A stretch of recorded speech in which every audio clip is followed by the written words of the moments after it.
Hey guys, happy Monday. I'm going to read to you chapters 8, 9, and 10 from James and the Giant Peach. Chapter 8. The news that a peach almost as big as a house had suddenly appeared in someone's gardens spread like wildfire across the countryside, and the next day a stream of people came scrambling up the steep hill to gaze upon this marvel. Quickly, Aunt Sponge and Aunt Spiker called in carpenters and had them build a strong fence around the peach to save it from the crowd. And at the same time, these two crafty women stationed themselves at the front gate with a large bunch of tickets and started charging everyone for coming in. Roll up, Aunt Spiker yelled. Only 1 shilling to see the giant peach. Half price for children under 6 weeks old, Aunt Sponge shouted. 1 at a time, please. Don't push, don't push. You're all going to get in.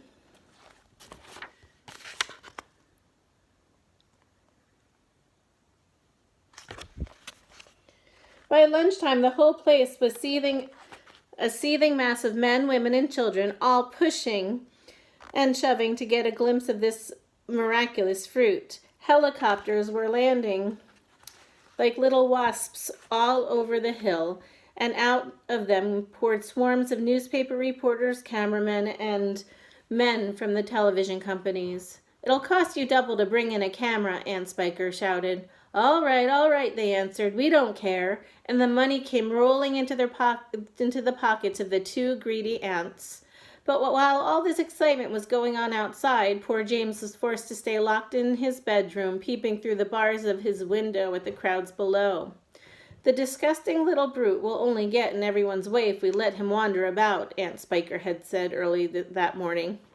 Oh, please, he had begged. I haven't met any other children for years and years, and there's going to be lots of them down there to play with me. And perhaps I could help you with the tickets. Cut it out, Aunt Sponge had snapped. Your Aunt Spiker and I are about to become millionaires, and the last thing we want is the likes of you messing things up and getting in the way. Later, when the evening of the first day came and the people had all gone home, the aunts unlocked James's door and ordered him to go outside and pick up all the banana skins and orange peel and bits of paper that the crowd had left behind. Could I please have something to eat first, he asked. I haven't had a thing all day. No, they shouted, kicking him out the door. We're too busy to make food. We are counting our money. But it's dark, cried James. Get out, they yelled, and stay out until you've cleaned up all the mess. The door slammed. The key turned in the lock. Chapter 9. Hungry and trembling, James stood alone out in the open, wondering what to do. The night was all around him now, and high overhead a wild white moon was riding in the sky. There was not a sound, not a movement anywhere. Most people, and especially small children, are often quite scared of being out of doors alone in the moonlight. Everything is so deadly quiet, and the shadows are so long and black, and they keep turning into strange shapes that seem to move as you look at them, and the slightest little snap of a twig makes you jump. James felt exactly like that now. He stared straight ahead with large, frightened eyes, hardly daring to breathe. Not far away in the middle of the garden, he could see the giant peach towering over everything else. Surely it was even bigger tonight than ever before. And what a dazzling sight it was. The moonlight was shining and glinting on its great curving sides, turning them to crystal and silver. It looked like a tremendous silver ball, lying there in the grass, silent, mysterious, and wonderful.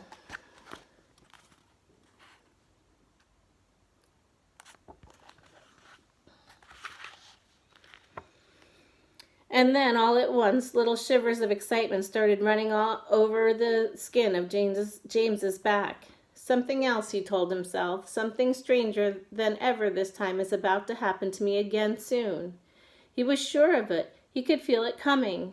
He looked around him, wondering what on earth it was going to be. The garden lay soft and silver in the moonlight. The grass was wet with dew, and a million dewdrops were sparkling and twinkling like diamonds around his feet. And now suddenly the whole place, the whole garden seemed to be alive with magic. Almost without knowing what he was doing, as though drawn by some powerful magnet, James Henry Trotter started walking slowly toward the giant peach. He climbed over the fence that surrounded it and stood directly beneath it, staring up at its great bulging sides. He put out a hand and touched it gently with the tip of one finger. It felt soft and warm and slightly furry, like the skin of a baby mouse. He moved a step closer and rubbed his cheeks lightly against the soft skin. And then suddenly, while he was doing this, he happened to notice that right beside him and below him, close to the ground, there was a hole in the side of the peach. Chapter 10. It was quite a large hole, the sort of thing an animal about the size of a fox might have made.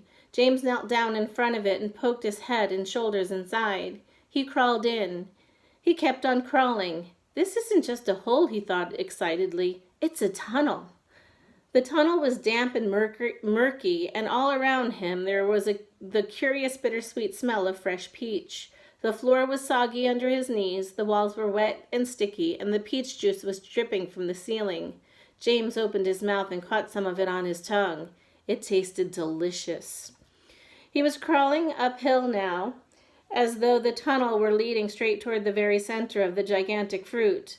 Every few seconds he paused and took a bite out of the wall. The peach flesh was sweet and juicy and marvelously refreshing. He crawled on for several more yards, and then suddenly, bang, the top of his head bumped into something extremely hard blocking his way. He glanced up. In front of him, there was a solid wall that seemed at first as though it were made of wood. He touched it with his fingers. It certainly felt like wood, except that it was very jagged and full of deep grooves. "Good heavens," he said. "I know what this is. I've come to the stone in the middle of the peach." Then he noticed that there was a small door cut into the face of the peach stone. He gave a push. It swung open. He crawled through it, and before he had time to glance up to see where he was, he heard a voice saying, "Look who's here," and another one said, "We've been waiting for you."